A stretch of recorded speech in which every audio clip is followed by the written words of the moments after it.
வீட்டில் போய் அவங்க அம்மாவை அச்சுறுத்துறது, அவங்களோட மொபைல் பறிச்சுக்கிட்டு அந்த மொபைல்லேருந்தே சவுக்கு சங்கருக்கு ஃபோன் பண்ணி மிரட்டுறது, நீங்கள் சொன்ன மாதிரி வீட்டில் வந்துட்டு கண்டதெல்லாம் எடுத்து வீசுறது, இதெல்லாம் மிகப்பெரிய அநாகரிகம். உயிரோட 3 பத்திரிகையாளர்கள் எரித்து கொல்லப்பட்டார்கள்.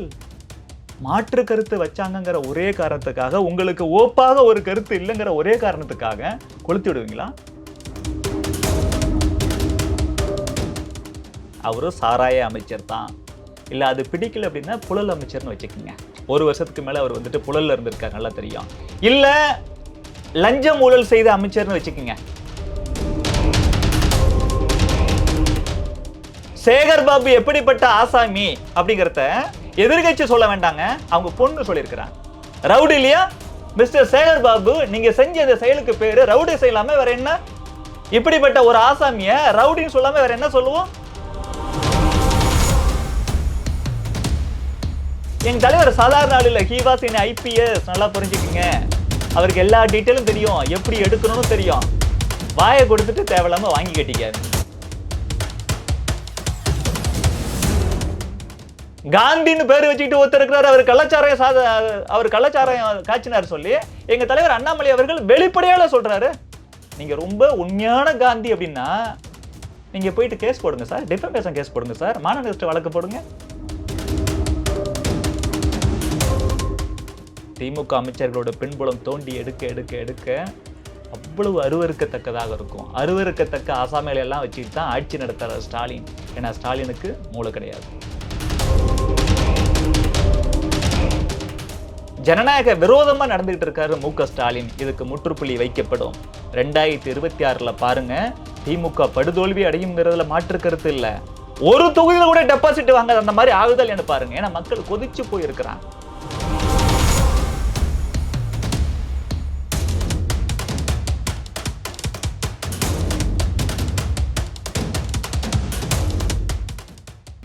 இல்லோ பெஞ்ச் நேயர்களுக்கு வணக்கம். இன்னைக்கு நம்ம கூட பாஜக ஓபிசி மாநில பொதுச் செயலாளர் வீர திருநாவுக்கரசர் சார் இருக்காரு. அவர்கிட்ட கேட்க நிறைய கொஸ்டின்ஸ் இருக்கு, வாங்க கேட்போம். வணக்கம் சார். வணக்கம். எப்படி இருக்கீங்க சார்? ரொம்ப நல்லா இருக்கேன், நீங்க நல்லா இருக்கீங்களா? நல்லா இருக்கேன் சார். சந்தோஷம். சார், தமிழ்நாட்டில் ஒரு முக்கிய ஊடகவியலாளர் இருக்காரு, யூடியூப்ல அதிகமாக பிரபலமா இயங்கிட்டு இருக்காரு, சவுக்கு சங்கர். அவர் வந்து அவருடைய வீட்டுக்கு நிறைய குண்டர்களை அனுப்பி இப்போ திமுகவோ இல்லை காங்கிரஸோ அவங்க மேலே ஊழல் குற்றச்சாட்டில் இருக்கிறதுனால மனித மலத்தையோ இல்லை சாக்கடைகளோ அவங்க வீட்டுக்கு வந்து தெளிச்சிருக்காங்க அப்படின்னு ஒரு குற்றச்சாட்டு இருக்கு. இதை எப்படி பார்க்குறீங்க? 2 விஷயம் இருக்குங்க. மொதல் விஷயம், சவுக்கு சங்கரோட இந்த செயல்பாடுகள் இருக்குல்ல, அதில் எங்களுக்கு நிறைய கொள்கை வேறுபாடுகள் இருக்கு. அவர் வந்துட்டு கொஞ்சம் ஜனநாயகமாக இருக்கிறதில்ல, அவரும் கொஞ்சம் அவதூறு பரப்பக்கூடிய ஆள் தான். எங்களை பற்றி குறிப்பாக நம்ம பிரைம் மினிஸ்டர் நரேந்திர மோடி அவர்கள் குறித்து ரொம்ப மோசமாலாம் பேசியிருக்கிறார். நானே தனிப்பட்ட முறையில் சவுக்கு சங்கர் கூட இந்த ட்விட்டரில், அப்போ அது ட்விட்டர் இப்போ எக்ஸ் நிறைய வந்துட்டு உரையாடி இருக்கிறோம். நான் டீசெண்டாக வாதங்களை வைக்கும்போது கூட அவர் வாடா போடன்னு பேசுறது, கொஞ்சம் கெட்ட வார்த்தை போட்டு பேசுறது, இப்படிலாம் பண்ணார். நான் ஒருபோதும் அப்படி பண்ண மாட்டேன். ஏன்னா நான் ஆர்எஸ்எஸ்காரன், நான் பாஜகக்காரன். கொள்கையில் ஸ்ட்ராங்காக இருப்போம், தீவிரமாக ஒருத்தர் கூட நம்ம உரையாடுவோம்.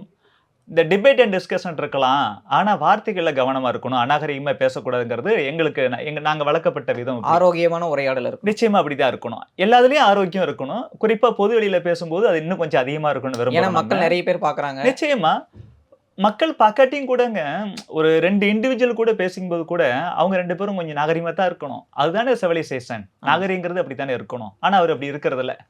ரொம்ப கெட்ட வார்த்தையில் பேசுவார், வாடா போடன்னு சொல்லுவார், அவதூறு பரப்புவார். எங்கள் தலைவர் அண்ணாமலை அவர்களாக இருக்கட்டும், எங்கள் கட்சியில் இருக்கக்கூடிய மற்ற தலைவர்களாக இருக்கட்டும், பிரைம் மினிஸ்டர் மோடி அவர்களாக இருக்கட்டும், இவர்கள் குறித்தெல்லாம் ரொம்ப அவதூறு பேசியிருக்கிறார். அந்த அடிப்படையில் சவுக்கு சங்கர் கூட நாங்கள் நிறைய வேறுபாடு எங்களுக்கு உண்டு. 2வது விஷயம் இதில் பார்த்தோம்னா, நமக்கு வேறுபாடு இருந்தாலும் கூட கருத்தை கருத்தால எதிர்கொள்ளணும். இல்லை ரொம்ப அவங்க தப்பு பண்ணுறாங்க அப்படின்னா சட்ட ரீதியாக என்ன செய்யணுமோ அதை செய்யணும். ஆனால் ஒரு ஜனநாயக நாட்டில், சட்டத்தின்படி ஆட்சி நடத்தக்கூடிய ஒரு நாட்டில் இந்த மாதிரி வன்முறையை ஏவுவது, சட்டத்துக்கு புறம்பா சட்டத்தை தாங்களே கையில் எடுத்துக்கிட்டு வீட்டில் போய் அவங்க அம்மாவை அச்சுறுத்துறது, அவங்களோட மொபைல் பறிச்சுக்கிட்டு அந்த மொபைல்லேருந்தே சவுக்கு சங்கருக்கு ஃபோன் பண்ணி மிரட்டுறது, நீங்கள் சொன்ன மாதிரி வீட்டில் வந்துட்டு கண்டதெல்லாம் எடுத்து வீசுறது, இதெல்லாம் மிகப்பெரிய அநாகரிகம். எதிரியா இருந்தா கூட அந்த எதிரிக்கும் இருக்கக்கூடிய ஜனநாயக உரிமை இருக்குல்ல, அதற்காக அந்த உரிமையை காப்பாற்றுவதற்காக பாரதிய ஜனதா கட்சி போராடும்.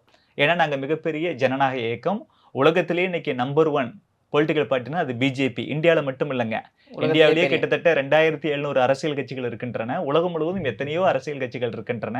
இது எல்லாத்துலேயும் நம்பர் 1 பொலிட்டிக்கல் பார்ட்டினா அது பிஜேபி. அவ்வளோ பெரிய ஒரு ஜனநாயக இயக்கம் இன்னொருத்தரோட, அதுவும் எங்களுடைய எதிரியா இருந்தாலும் அவரோட ஜனநாயகத்துக்கும் சேர்த்தே போராடும். அந்த வகையில சவுக்கு சங்கருக்கு ஆதரவா எங்க தலைவர் அண்ணாமலை அவர்கள் குரல் கொடுக்கிறார். பாரதிய ஜனதா கட்சியை சார்ந்த நான் உட்பட பலரும் குரல் கொடுக்கிறோம். ஆனா திமுக ஆட்சியில இப்படிலாம் நடக்காம இருந்ததாங்க ஆச்சரியம். உதாரணத்துக்கு ஏற்கனவே தெரியும், தினகரன் பத்திரிக்கை ஒரு மாற்று கருத்து வச்சுது அப்படிங்கிறதுக்காகவே அந்த பத்திரிகை அலுவலகத்தை கொளுத்தி விட்டாங்க. உயிரோட 3 பத்திரிகையாளர்கள் எரித்து கொல்லப்பட்டார்கள். மாற்று கருத்து வச்சாங்கங்கிற ஒரே காரணத்துக்காக, உங்களுக்கு ஓப்பாக ஒரு கருத்து இல்லைங்கிற ஒரே காரணத்துக்காக கொளுத்தி விடுவீங்களா?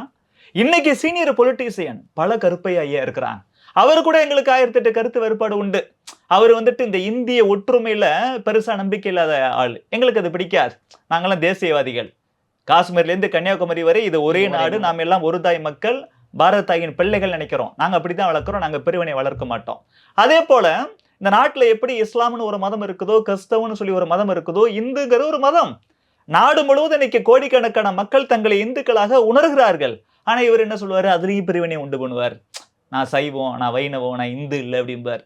இந்தியாவில் தோன்றிய அத்தனை மதங்களுமே எங்களை பொறுத்தளவு இந்து மதங்கள். சரி, இப்ப இப்ப அந்த விஷயத்துல எங்களுக்கு அவர் கூட கருத்து வேறுபாடு இருக்கு. ஆனாலும் கூட கருத்து வேறுபாடை நாங்க கருத்தால தான் எதிர்கொள்ற முடியும். போய் அடிச்சு உடைக்கலையே. அவர் ஒரு முறை கருணாநிதி அவர்கள் தமிழகத்தோட முதலமைச்சரா இருக்கும்போது கருணாநிதி என்ன கடவுளான்னு சொல்லி தினமணில ஒரு பத்திரிகை, அந்த பத்திரிகையில ஒரு கட்டுரை எழுதியிருந்தார், நடுப்பக்க கட்டுரை. ஐ வாஸ் ஏ ஸ்டூடெண்ட், நல்லா ஞாபகம் இருக்கு. அப்ப அவர் வீட்டுல போய் வீட்டெல்லாம் அடிச்சு உடைச்சு அவரையும் அடிச்சு உடைச்சான். சில பத்திரிகையாளர்களை கருணாநிதி அவர்களே தகாத வார்த்தையில பேசி இருக்கிறாங்க. துக்ளக் பத்திரிகைய என்ன மாதிரி இவங்க அடக்கி ஒடுக்க நினைச்சாங்கிறலாம் வரலாறு. இப்படி தொடர்ந்து பத்திரிகையாளர்களுக்கு எதிரா, ஊடகவியலாளருக்கு எதிரா வன்முறையில ஈடுபடக்கூடிய கலாச்சாரம் வழக்கம் கொண்டது திமுக. அந்த அடிப்படையில் இன்னைக்கு குண்டர்கள் போயிருக்கிறாங்களே, எனக்கு என்னமோ திமுக ஆசாமிகளோட ஆதரவு இல்லாம அந்த மாதிரி யாரும் போயிருக்க மாட்டாங்க அப்படின்னு சந்தேகம் வருது. இந்த சந்தேகம் எனக்கு மட்டும் வரலங்க, தமிழகத்தில் இருக்கக்கூடிய லட்சக்கணக்கான பேருக்கு வருது. ஏன்னா திமுகவோட வழக்கம் என்னன்னு எல்லாருக்கும் தெரியும். It is a culture of DMK. அதனாலதான் அது சர்வாதிகார கட்சி, தீய சக்தி திமுக அப்படிலாம் நாங்க சொல்றோம். சவுக்கு சங்கர் வீட்டுல போயிட்டு அவங்க தாயாரையும் அவங்க வீட்டையும் இவ்வளவு மோசமா நடத்தினது, வன்முறையை ஏவியது மிகப்பெரிய கண்டனத்துக்குரிய செயல். இதை பாரதிய ஜனதா கட்சிக்காரனா சவுக்கு சங்கர் கூட தனிப்பட்ட முறையில வந்துட்டு பல்வேறு கருத்து வேறுபாடுகள் இருந்தாலும் கூட ஜனநாயகத்துல எதிரிக்கும் அந்த ஜனநாயக உரிமையை காப்பாற்றணுங்கிற அடிப்படையில ஒரு பாரதிய ஜனதா கட்சிக்காரனா இதை நான் வன்மையா கண்டிக்கிறேன். எந்தெந்த குண்டர்கள்லாம் அந்த வீட்டுல போயிட்டு இவ்வளவு அராஜகத்துல ஈடுபட்டாங்களோ அவங்க எல்லாத்தையும் தூக்கி குண்டாஸ் ஆக்ட்ல அவங்க அரெஸ்ட் பண்ணி உள்ள தூக்கி போடணும். சார், முதல்வர் ஒரு சைடு பேசும்போது என்ன சொல்றாரு, நாங்கள் 200 தொகுதியை பெற்று வெற்றி பெறுவோம் அப்படின்னு பேசுறாரு. இன்னொரு சைடு வந்து யாரெல்லாம் எதிர் விமர்சனம் வைக்கிறாங்களோ அவங்கள ஃபுல்லாக வந்து அரெஸ்ட் பண்ணுறாங்க, இந்த மாதிரி குண்டர்களை ஏவி விடுறாங்க. அப்படின்னும் போது எது உண்மையாக இருக்கும்? அவருக்கு பயம் ஏதோ வந்திருக்கா, அதனால தான் இதெல்லாம் செய்கிறாங்களோ? நிச்சயமா பயம் வந்திருக்குதுல, சந்தேகமே இல்லை. பயம் வந்திருக்குங்கிறத விட உண்மை தெரிஞ்சிருக்கு அவங்களுக்கு. தப்பி தவறி இந்த 2021 அவங்க ஜெயிச்சிட்டாங்க. பிரசாந்த் கிஷோருங்கிற ஒரு பீகார்காரரை கூட்டு வந்து அவருக்கு ஒரு 300-350 கோடி ரூபாய் பணம் கொடுத்து இங்கே என்னென்னமோ ஷூட்டிங்லாம் நடத்தி பாட்டெல்லாம் போட்டு சினிமா மாதிரியே கூட்டணி கட்சிகளோட பலத்தோட கம்யூனிஸ்டுகளுக்கு ஒரு 25 கோடி ரூபா, காங்கிரஸுக்கு எத்தனை கோடியோ, திருமாவளவனுக்கு எத்தனை கோடியோ, இந்த மாதிரிலாம் பணம் கொடுத்து கூட்டணி பலத்தை வச்சு ஜெயிச்சிட்டாங்க. சரியா? இப்ப நாளடைவுல பார்க்கும் பொழுது இவங்க ஆட்சி மேல மக்களுக்கு வந்துட்டு அவ்வளவு அதிருப்தி இருக்கு. ஏன்னா 500க்கும் மேற்பட்ட வாக்குறுதிகளை 2021 சட்டமன்ற தேர்தலின் போது திமுக கொடுத்துச்சுங்க. ஒரே ஒரு வாக்குறுதி கூட சொல்லியபடி செய்ததில்லை. ஆனா திமுக என்ன சொல்லும், நாங்கள் செய்வதைத்தான் சொல்வோம், சொல்வதைத்தான் செய்வோம்பாங்க. ஆனா உண்மையாவே அவங்க நல்ல காரியம் சில விஷயம் செய்வோம்னு சொல்லுவாங்க, அதை செய்ய மாட்டாங்க. கெட்ட காரியம், இந்த ஊழல், லஞ்சம் இதெல்லாம் இருக்குல்ல, இதெல்லாம் நாங்க செய்வோம்னு சொல்ல மாட்டாங்க, ஆனா அதெல்லாம் செய்வாங்க. நல்லது செய்வோம்னு சொல்லிவிட்டு செய்யாம இருக்கிறதும், கெட்டதை செய்வோம்னு சொல்லாம இருந்து ஆனா செய்யறதும் திமுகவோட கலாச்சாரம். அதனால மக்களுக்கு நல்லா புரிஞ்சு போச்சு. எங்க தலைவர் அண்ணாமலை அவர்கள் சொல்றது போல இன்னைக்கு ஊழல் இல்லாத துறைகளே கிடையாது. டாஸ்மாக் முதற்கொண்டு 1000 கோடி ரூபாய் ஊழல் வந்துருச்சு, இடி ரெய்டு. இதுல ரொம்ப தமிழர்களுக்கு மிகப்பெரிய அவமானம் என்னன்னா, பொதுவாங்க ஒரு பிரைவேட் இண்டிவிஜுவல் இருக்காருன்னா, ஒரு பிரைவேட் ஆர்கனைசேஷன், தனியார் அமைப்பு மேலதான் இடி ரெய்டு போகும். இது வரைக்கும் நீங்க அப்படிதான் பார்த்திருப்பீங்க. இல்லாட்டி தனியா ஒரு ஆசாமி இருப்பான், அவன் கோடி கோடியா கொள்ளடிச்சு வச்சிருப்பான், அவன் வீட்டுல அவன் ஆபீஸ்ல போயிட்டு அரசியல்வாதியோட தனிப்பட்ட வீட்டுக்கு அந்த மாதிரி தான் ஆய்வு போங்க. ஃபார் த ஃபர்ஸ்ட் டைமா டாஸ்மாக்ங்கிற தமிழ்நாட்டு அரசு நிறுவனத்திலேயே முறைகேடு நடந்திருக்கு, 1000 கோடி ரூபாய் முறைகேடு நடந்திருக்குன்னு சொல்லி இந்த அமலாக்கத்துறை வந்துட்டு ரெய்டு போயிருக்கிறாங்க. இது ஒட்டுமொத்த தமிழ்நாட்டு மக்களுக்கு அவமானம். இந்த அவமானத்தை தேடி தந்தது திமுக ஆட்சி, மு.க. ஸ்டாலின் ஆட்சி, உதயநிதி ஆட்சி. சோ எங்க பார்த்தாலும் ஊழல். அதே போல மக்கள் யாருக்குமே பாதுகாப்பு இல்ல. போலீஸ்காரங்களுக்கே பாதுகாப்பு இல்லைங்க. இப்ப 2 நாளைக்கு முன்னாடி பாருங்க, ஒரு போலீஸ்காரை எரிச்சு கொண்டிருக்கிறான். இன்னும் கொஞ்ச நாளைக்கு முன்னாடி பாருங்க, கருணாநிதியோட பிஎஸ்ஓ இருந்த ஒரு எஸ்ஐ ரிட்டையர் ஆயிட்டாரு, ஜாகிர் ஹுசைன். அவரை கொன்னுட்டாங்க. அதுவும் ரம்ஜான் மாசத்துல ஒரு முஸ்லீம், ஒரு முன்னாள் காவல்துறை அதிகாரிய, கலைஞர் கருணாநிதி அவர்களுக்கே உதவியாளராக இருந்தவரை, பாதுகாவலராக இருந்தவரை, அதுவும் ஒரு வக்பாரிய சொத்தை வந்து பாதுகாக்க அதுக்காகத்தான் அவர் போராடினாரு. அவர் வேற எதுக்காகவும் போராடல. வக்பாரியத்துல நிறைய முறைகேடு நடக்குது. நல்ல விஷயத்துக்காக முஸ்லிம் பெரியவர்கள் வந்துட்டு தங்களோட சொத்துக்களை தான தர்மமும் கொடுத்தாங்க. நல்ல விஷயத்துக்கு பயன்படுத்தாம வக்ஃபோர்டுன்னு வச்சுக்கிட்டு அதுல இருக்கக்கூடிய சில அதிகாரம் படைத்த கும்பல் மட்டும் எல்லாத்தையும் அனுபவிக்குது. இது முஸ்லிம் மக்களுக்கு ஒரு பயனும் இல்ல. அப்ப முஸ்லிம் பெரியவர்கள் எந்த நல்ல காரியத்துக்காக கொடுத்தாங்களோ அது நடக்காம கொள்ளடிக்கிறவன் எல்லாத்தையும் வந்துட்டு என்ஜாய் பண்ணிட்டு இருக்கிறான் அப்படின்னு அவர் ஒரு நல்ல காரியத்துக்காக குரல் கொடுத்தா, நல்ல காசுக்காக குரல் கொடுத்தா அவரை போய் கொன்னுட்டான். ரம்ஜான் மாசத்துல ஒரு முஸ்லீமை கொல்றது எவ்வளவு மோசமான காரியம், எவ்வளவு மோசமான காரியம். அது இந்த ஸ்டாலின் ஆட்சியில தான் நடந்திருக்குது. இப்படி பொதுமக்களுக்கும் பாதுகாப்பு இல்ல, போலீஸுக்கும் பாதுகாப்பு இல்ல, பெண்களுக்கு சுத்தமா பாதுகாப்பு இல்ல.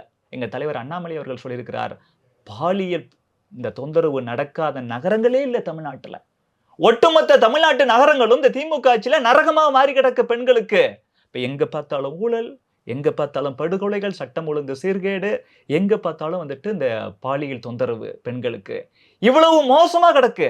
இது மக்களுக்கு எல்லாம் தெரிஞ்சு போய் இந்த ஆட்சி சரியில்லை, சொன்ன வாக்குறுதி எதையுமே நிறைவேற்றல. ஆனா எக்கச்சக்கமா ஊழல் நடக்குது, படுகொலை நடக்குது, பாலியல் பலாத்காரம் நடக்குது. இந்த தீய சக்தி திமுக ஆட்சி தோல்வியடைய செய்தாதான், இவங்களை ஆட்சியை விட்டு அகற்றினா மட்டும்தான் தமிழர்களுக்கு விடிவு காலம் பிறக்கும், தமிழகத்துக்கு நல்ல காலம் பிறக்குன்னு மக்களுக்கு தெரிஞ்சிச்சு. இந்த உண்மை திமுக காரங்களுக்கு தெரியுது, குறிப்பா மு.க. ஸ்டாலினுக்கு தெரியுது. இந்த உண்மை தெரிஞ்சதால இயற்கையா பயம் வருது. பயம் வந்ததால என்ன செய்யறாங்க, யார் யாரெல்லாம் இந்த உண்மைகளை எடுத்து மக்கள்கிட்ட திரும்ப திரும்ப சொல்லிக்கிட்டே இருக்கிறாங்களோ, சின்ன பசங்க 18 வயசு 20 வயசு பசங்க ஃபேஸ்புக்லயோ, எக்ஸ்லயோ, இன்ஸ்டாகிராம்லயோ, யூடியூப்லயோ இல்ல வாட்ஸ்அப்ல ஒரு ஸ்டேட்டஸாவோ நடக்கிற உண்மைகளை, நடக்கிற அட்டூழியங்களை எடுத்து வச்சா அவங்களே போய் அரெஸ்ட் பண்றது. ஊடகவியலாளர்கள், சவுக்கு சங்கர் போன்ற ஊடகவியலாளர்கள் அவங்கள உண்மையா சொல்றாங்களே. சவுக்கு சங்கர் மேல எங்களுக்கு 1008 விமர்சனம் இருந்தாலும் திமுக குறித்தான அத்தனை உண்மைகளையும் வந்துட்டு வெளில சொல்ல ஆரம்பிச்சிட்டாரு. இப்ப ஏன் அவர் பர்சனலா பாதிக்கப்பட்டார். இதுக்கு முன்னாடி எதுக்கு எடுத்தாலும் பாரதிய ஜனதா கட்சி உட்பட எல்லாத்தையும் கொஞ்சம் கொஞ்சம் விமர்சனம் பண்ணிட்டு திமுகையும் கொஞ்சம் விமர்சனம் பண்ணவர். இப்ப மிகப்பெரிய பாசிச சக்தி, மிகப்பெரிய மோசமான சக்தி எதுனா அது தீய சக்தி திமுகன்னு தெரிஞ்சு போய் இதை மக்கள் மத்தியில எடுத்து வைக்கணும்டா சொல்லி எல்லாத்தையும் எடுத்து வைக்கிறார். என்னடா அது, ஏற்கனவே மக்களுக்கு விஷயங்கள் தெரியுது, அவங்க கொஞ்ச நாள்ல மறந்துடுவாங்கன்னு நம்ம வழக்கமா நினைச்சோம். ஆனா இந்த மாதிரி ஊடகவியலாளர்கள், பொதுவா இருக்கக்கூடிய ஆட்கள், மற்ற கட்சியில இருக்கக்கூடிய நிர்வாகிகள், தொண்டர்கள் எல்லாம் மக்கள் மத்தியில எடுத்து சொல்லிட்டே இருக்காங்கன்னு சொல்லி யார் யாரெல்லாம் அப்படி சொல்றாங்களோ அவங்க எல்லாரும் மேலேயும் கேஸ் போடுறாங்க. இது ஸ்டாலினை பொறுத்தளவு பயமும் வந்துருச்சு. அப்புறம் ஜனநாயக சக்திகளை ஒடுக்கி மக்கள்கிட்டேருந்து இந்த அநியாயங்களை மறைச்சி அதுக்கப்புறமா மீண்டும் நம்ம ஆட்சிக்கு வந்தெல்லாம் சொல்லி பகல் கனவுல சர்வாதிகாரமா ஜனநாயக விரோதமா நடந்துகிட்டு இருக்காரு மு.க. ஸ்டாலின். இதுக்கு முற்றுப்புள்ளி வைக்கப்படும். 2026 பாருங்க, திமுக படுதோல்வி அடையும்ங்கிறதுல மாற்று கருத்து இல்ல. ஒரு தொகுதியில கூட டெபாசிட் வாங்க அந்த மாதிரி ஆகுதல் என்ன பாருங்க. ஏன்னா மக்கள் கொதிச்சு போயிருக்கிறாங்க. சரி, இப்போ அண்ணாமலையோட விமர்சனத்துல ஒரு முக்கியமான விமர்சனம் வந்து இப்போ சேகர் பாபு பண்றாரு, அதில் செந்தில் பாலாஜி பண்றாரு. அப்போ விமர்சனம் பண்ணும்போது என்ன சொல்றாருன்னா, இவர் ஒரு சாராய மினிஸ்டர், சாராய அமைச்சர் அப்படின்னு சொல்றாரு. இந்த சைடு வந்து ரவுடி அமைச்சர் அப்படின்னு சொல்றாரு. இப்போ ரவுடிசமோ இல்ல சாராயமோ யார் வந்து குற்றத்தை நிரூபிச்சாதானே அவங்கள அப்படி சொல்ல முடியும். இப்போ வந்து ரகுபதியை பேசும்போது அமைச்சர் ரகுபதியை பேசும்போது கிரிமினல் மினிஸ்டர் அப்படின்னு சொல்றாரு. அவர் ஒரு கிரிமினல் சொல்றாரு. ஒரு குற்றம் சாட்டப்பட்டவரை நீங்க நிரூபிச்சாதானே அவர் வந்து கிரிமினல் சொல்லணும். அவர் வந்து குற்றம் சாட்டப்பட்டு இருக்காங்க, ஆனா அதை நிரூபிக்கப்படல, அவங்கள போய் அப்படி பேசுறது கரெக்டான்னு கேட்கறாங்கல்ல. சரி, அன்பில் மகேஷ் பொய்யாமொழியை நீங்க என்ன அமைச்சர்னு சொல்லுவீங்க? கல்வி அமைச்சர். கல்வி தமிழ்நாடு. ஏன்னா அவர் கல்வித்துறைக்கு அவர் இன்சார்ஜ். இப்ப டாஸ்மாக் சாராயம் வைக்கிற துறைக்கு வந்துட்டு ஒருத்தர் இன்சார்ஜா இருக்காரு, செந்தில் பாலாஜி. அவரை சாராய அமைச்சர் தானே சொல்லணும். இதுல என்ன வேற ப்ரூவ் பண்ண வேண்டியது இருக்கு உங்களுக்கு? இதுல என்ன ஆதாரம் வேண்டி கிடக்கு? அவர் தாங்க விற்கிறாரு, இதுல என்ன சந்தேகம்? அதனாலதான் நாங்க வந்துட்டு சாராய அமைச்சருங்கிறோம். இல்ல எங்களுக்கு சாராயங்கிற வார்த்தை ரொம்ப கஷ்டமா இருக்குன்னா மதுபானத்துறை அமைச்சர் அப்படி சொல்லிக்கலாமா? எல்லாம் ஒண்ணுதானே. அவங்க பேர் வச்சிருக்கிறது மது விலக்கு தானே. பேர் இது யாராச்சும் நம்புவாங்களா? இது இந்த சேல்ஸ் டாக்ஸ்ன்னு சொல்லிட்டு யார்கிட்ட வரி வாங்குவாங்க? அந்த பொருளை வாங்கக்கூடிய மக்கள்கிட்ட வாங்குவாங்க, விற்கிறவங்கள்ட்ட வாங்க மாட்டாங்க. சில ட்ரெடிஷன் இது, அவ்வளவுதான். சரிங்களா? அப்படிதான் இந்த துறைக்கும் வச்சிருக்கிறாங்க. அவரும் சாராய அமைச்சர் தான். இல்ல அது பிடிக்கல அப்படின்னா புழல் அமைச்சர்னு வச்சுக்கோங்க. 1 வருஷத்துக்கு மேல அவர் வந்துட்டு புழல்ல இருந்திருக்காரு, நல்லா தெரியும். இல்ல லஞ்சம் ஊழல் செய்த அமைச்சர்னு வச்சுக்கோங்க. ஏன்னா அவரே கோர்ட்ல போய் ஒத்துக்கிட்டாருல, ஆமா வேலை கொடுக்கறேன், லஞ்சம் கொடுங்கன்னு பல பேர்கிட்ட லஞ்சம் வாங்கினேன். சும்மா டிரைவர் கண்டக்டர் மாதிரி சாதாரண வேலைக்கு டிரான்ஸ்போர்ட் டிபார்ட்மெண்ட்ல ஏழை எளிய மக்கள் தான் அப்ளை பண்ணாங்க. இந்த மாதிரி வேலைக்கு வரவங்களாம் பணக்காரன் கிடையாது, ஏழை தான் வாரான். அவன்கிட்டயும் கூட நான் கொஞ்சம் கூட மனசாட்சி இல்லாம லட்சக்கணக்கில் நான் வந்துட்டு லஞ்சம் வாங்கினேன். வாங்கிட்டு சில பேருக்கு மட்டும் வேலை போட்டு கொடுத்தேன். நிறைய பேர்கிட்ட வேலையும் வாங்கி கொடுக்கல, அந்த பணத்தையும் திருப்பி கொடுக்கல, ஏமாத்திட்டேன். இப்ப அவங்க எல்லாம் கேஸ் போட்டதால எனக்கு பயமா இருக்கு.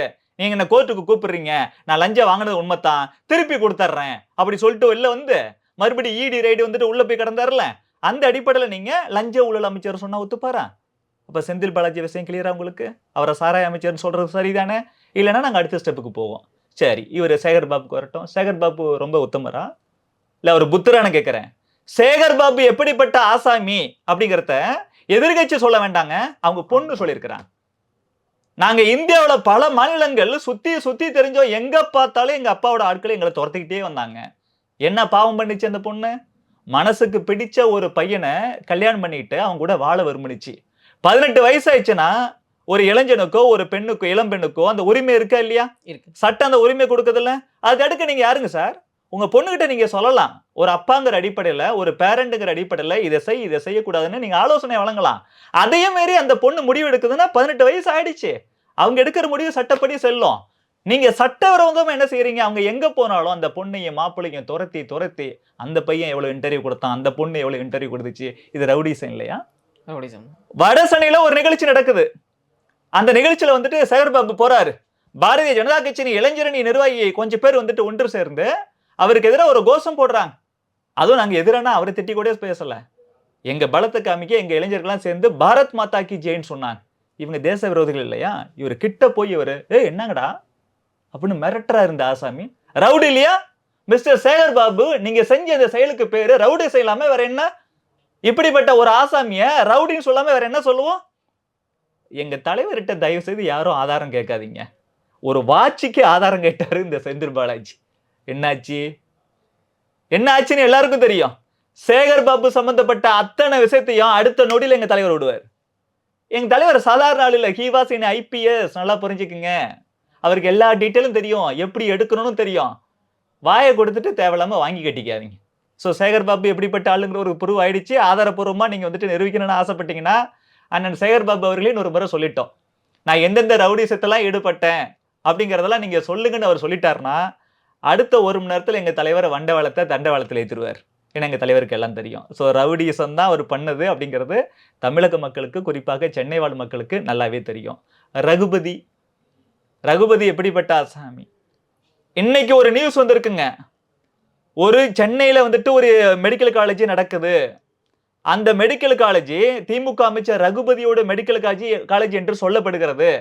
அந்த காலேஜ்ல நீட் எழுதி பிஜி படிக்கிறதுக்காக ஒரு பொண்ணுக்கு, எங்க கட்சிக்காரர் ஒருத்தரோட பொண்ணு, இதே எங்க சேப்பாக்கம் திருவல்லிக்கேணி சட்டமன்ற தொகுதியில திருவல்லிக்கேணியில 116 வார்டுல இருக்கிறாரு கமலக்கண்ணன் பேரு. எங்க கட்சியில மீனவர் பிரிவோட மாநில செயலாளர் இருக்கார். அவரோட பொண்ணுக்கு அங்க சீட்டு கிடைச்சது. கவர்மெண்ட் ஒரு ஃபீஸ் ஃபிக்ஸ் பண்ணுது. ஆனா அந்த காலேஜ்ல இருந்து போன் பண்ணி, வாட்ஸ்அப்ல போன் பண்ணி, காலேஜுக்கு கவர்மெண்ட் எவ்வளவு சொல்லுதோ அதை தாண்டி வருஷத்துக்கு 15 லட்சம் ரூபாய் நீங்க எக்ஸ்ட்ரா கட்டணும்னு கேட்டிருக்கிறான். அதுக்கிட்ட 3-4 வருஷம் கோர்ஸ் நினைக்கிறேன். வருஷத்துக்கு நீங்க வந்துட்டு 15 லட்சம்னா 3 வருஷம் கோர்ஸ்னா கூட உங்களுக்கு எவ்வளவு 45 லட்சம் ரூபாய், 4 வருஷம் கோர்ஸ்னா 60 லட்சம் ரூபாய் கட்டணும். அவர் கேட்டிருக்கிறாரு. He is well educated. எதுக்குங்க?